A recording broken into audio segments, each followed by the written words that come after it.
In a world full of advanced talking animals, the citizens face the same problem as us: garbage. The roads are full of trash. There's no place left to dispose of the waste. Scientists have found a solution, but will it actually work?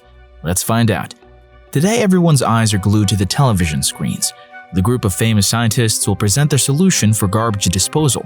The animals are using millions of plastic products every day, but only a small fraction of it is recycled, while the rest is carelessly thrown away.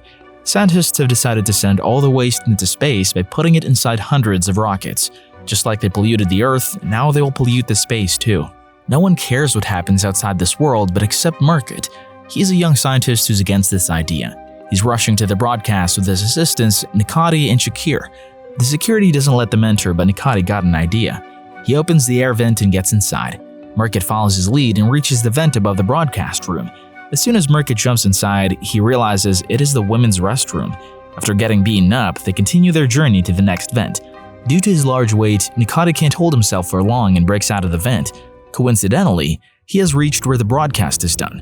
The news anchor gets angry and calls over security. While the guards are busy with Nikati, Murkit takes this chance and starts talking about his new invention. He doesn't have a bright history as a scientist, and his inventions always fail. People don't have much hope this time either. Murkit takes out his newly created device and claims that it can destroy garbage. To prove his point, Murkit grabs the garbage can and points his device toward it. The little green ball opens up into a robot and shoots out a laser. Viewers around the globe are waiting for a miracle. But what happened next was totally unexpected. The garbage multiplied. The news anchor and guest make fun of Murkit. The poor scientist has been humiliated in front of the whole world. He would never be able to get over this. He feels really disappointed in himself and throws away his invention in the dumpster. After he leaves, the security guard brings Nikati to the same place and throws him in the dumpster. Nikati finds Murkit's invention and picks it up to return, but the device accidentally activates. Something mysterious happens in the dark that Nikati didn't expect. Meanwhile, Murkit has returned to his science lab where all of his unnecessary inventions live. None of them does their job properly. Even the AI he invented is just a piece of trash. Murkit feels so done with all of his fruitless hard work. He has been never appreciated for the efforts he did for mankind. He wants to get rid of all his inventions. He can't force himself anymore. He wants to have a peaceful life without any science and technology. After putting all the inventions in a box, Murkit throws them in the garbage truck. Other citizens have thrown their trash in the truck as well. The next morning, all the garbage is loaded in a rocket and sent out into space. This is the biggest mistake they could ever make. The future generation will never forgive them. However, the officials still believe that they have found a life-changing solution. They keep sending more and more garbage rockets into space. An unnamed planet is facing all the consequences. It's polluted with all kinds of waste. In between all that lies the AI Murkit sent. It starts to attract the metallic garbage and turns bigger and bigger. It's been a year since then. AI has grown powerful and is heading back home. But a mysterious species is following him in a high-tech spacecraft. Meanwhile on Earth, Shakir and his family are still looking for Murkit. His sister Kanan believes Murkit is hiding somewhere in the North Pole, but how is someone surviving under such a harsh climate? Regardless of the difficulties, they need to find Murkit and cure Nikati. The garbage-destroying device has divided Nikati into multiple smaller Nikatis with different personalities. Shakir's mother Kadriye spots something in the sky. It seems like a falling spaceship. Shakir and Kanan rush to check it out. It seems like a broken robot. They pick it up and start moving back to their ship. Heavy snow starts to blow. They can't find their way. Luckily, Shakir finds a cabin nearby and they all hurry inside. The fallen robot is Murkit's AI, but no one has recognized it yet. Shakir and his family try different ways to wake it up, but all in vain. Suddenly, someone steps out of the bedroom. It's Murkit. He has been hiding here for more than a year. Shakir's father Ramsey greets him warmly, but Murkit doesn't seem happy at all. He wants to stay isolated away from the world which humiliated him. Kadriye asks for his help in fixing Nikati, but Murkit has given up on using his brain. Suddenly, the robot wakes up and introduces himself as KRM-2, programmed by Galaxy Foundation. He's been sent to Earth to inform everyone about the attack of evil force. Around 100 of the garbage rockets had landed on a planet where there was a life form. Those living beings didn't like the pollution sent to them. They're ready for revenge. Due to the advanced technology they have, Earth scientists and the Defense Force can't beat them. The only hope is KRM-2.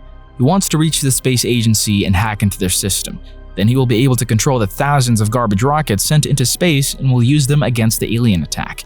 Kanan asks for Murkit's help in this, but he still isn't ready to become his old self again. Shakir suggests taking the matter into their own hands, but they must hurry. The alien spaceship has already reached the Earth. They blast away Murkit's cabin in just one shot. Everyone gets on their bikes and starts speeding away. The aliens have advanced vehicles as well. They begin to follow Shakir's family. They keep shooting continuously. Ramsey loses his balance and falls. He starts rolling and becomes a huge snowball. On the other side, Murkett is caught by an alien which is pulling his head brutally. Ramsey comes to the rescue and drags the alien away. Meanwhile, KRM-2 uses a frying pan to reflect the bullets at the aliens. Only 2 of them are left. Shakir has a plan. He drives through a cave and breaks the icicles that block the aliens. Problems don't end here. Kanan's brakes have failed and the road is ending too. Everyone stops over the frozen lake. The ice is breaking in 15 seconds. They don't have much time left. All of the others make it to the shore, but Kadriye is left behind. She falls down in the lake and the aliens kidnap her from there. Shakir has to save his mother, but they're no match for the aliens. The only way left is KRM-2's plan. He leads them inside a hidden passageway. It seems like an old army bunker with several communication devices. Nikati tries to send out a secret message, but it doesn't reach the right place. Moreover, the aliens have broken in too. Shakir suggests using the submarine and swimming away. Everyone gets inside before the aliens arrive. Fortunately, KRM-2 knows how to operate the submarine. They break out of the tunnel using submarine missiles. After the safe journey under the water, they finally reach the city. Surprisingly, the city is as polluted as it was a year ago. There's only garbage everywhere. Suddenly, Shakir hears a rustle from the trash. There are still a few animals living there. They all just say one thing in synchronization. "We all deserved it! We all deserved it!" They're talking about the pollution they're facing. The officials were wrong. Sending garbage to space wasn't the right solution. The public has become more careless. They throw away trash without a second thought. The rate of recycling declined as people don't bother to separate different types of waste materials. Every day, more and more garbage rockets are sent to space, but still, the Earth is polluted. After hearing the sorrows of the citizens, Shakir and his family head toward the airport. On the way, Shakir notices something on Kanan's head. The aliens had left a tracking device on her. They must be reaching them in less than an hour. They need to take off as soon as possible, but there are no working planes at the airport. Finally, KRM-2 finds a less damaged aircraft, but it's divided into multiple pieces. Joining them will take hours. Kanan asks Murkett to reverse the functioning of his garbage multiplying device and use it to assemble the aircraft. Murkett doesn't remember any programming of his inventions, but KRM-2 does. He starts working on the device and tries different modes. Most of them don't work and time is running out. KRM-2 is still determined. He believes that failure is a choice and that not giving up is real success. These are Murkett's words. He used to say that all the time but gave up hope himself. Shakir reminds him of the time when Shakir wasn't able to do backflips at the gym. Murkett said the exact same words to him, and it motivated Shakir to keep trying and finally succeeded. Today's Murkett's turn to use those words. He proceeds to KRM-2 and helps him in fixing the device. It's the 63rd test run. The plane's parts start to move and assemble themselves to form a complete aircraft. Everyone jumps to celebrate the success. But wait, where are the little Nikatis? They were also in the plane. The device worked on them too. They combined to form the one and only Nikati. The clumsy elephant has learned his lesson of not messing with scientific inventions, while Murkett has learned never to give up. He has learned one more thing. His invention never actually failed. It doesn't multiply garbage, but it separates it in terms of type. This is a revolutionary invention in the history of science. Now they can easily separate recyclable and biodegradable materials and handle them properly. Murkett is overwhelmed by his own talent, but there's no time for celebration. They must find the fuel for the aircraft before the aliens arrive. Everyone else prepares the plane for the flight while KRM-2 takes Shakir for a special task. He got an idea to beat the aliens. He uses spare parts and broken planes to construct an armor suit for Shakir. It not only defends his body, but also has the ability to fly and shoot at enemies. Meanwhile, the aliens have arrived. They spot a truck on the main road and start shooting at it. Luckily, it was self-operated and no one was inside. It was just there to distract the aliens. Murkett has finished repairing the plane and it's ready to take off.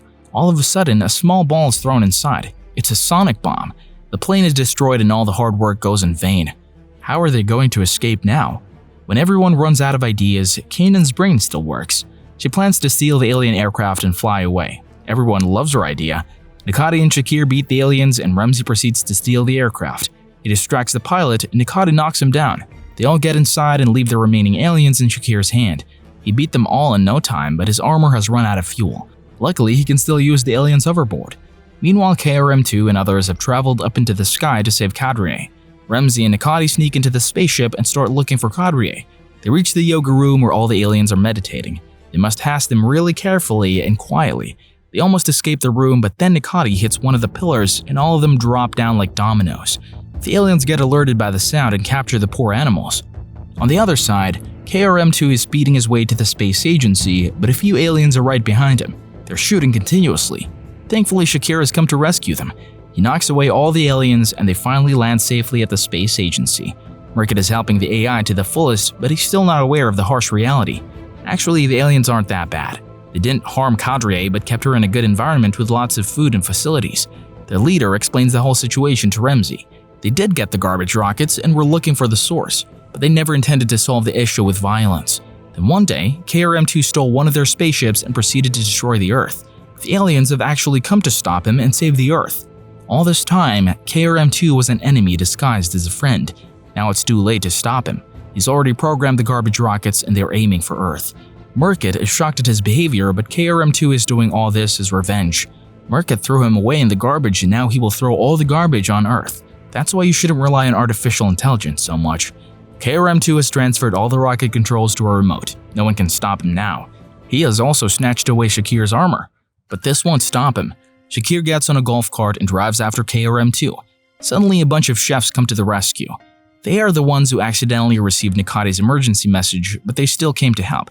They beat up the robot, but he still manages to run away and rides in a garbage rocket. Shakir follows him and pulls him off the driving seat. He throws a sonic bomb inside the rocket and jumps down himself. Luckily, Kanan catches him and the remote. Shakir orders her to press the button and stop the rockets, but she doesn't want that. They can't keep running away from the problem. This trash is created by them, and they're the ones responsible for cleaning it. Around 5,000 rockets fall in different locations on Earth and spread garbage everywhere. It's been a year since that incident. Everyone was scared at first, but then they learned to fulfill their responsibility. Moreover, Merkit has invented a trash handling device that separates the garbage for recycling. The public has adopted a no-waste policy.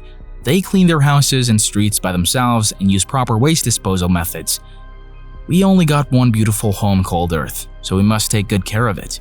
Whatever we send forward comes back to us. So instead of garbage, we should be spreading love and a sense of responsibility. Subscribe for more videos like this, turn on the notification, and leave a like and comment. Thank you.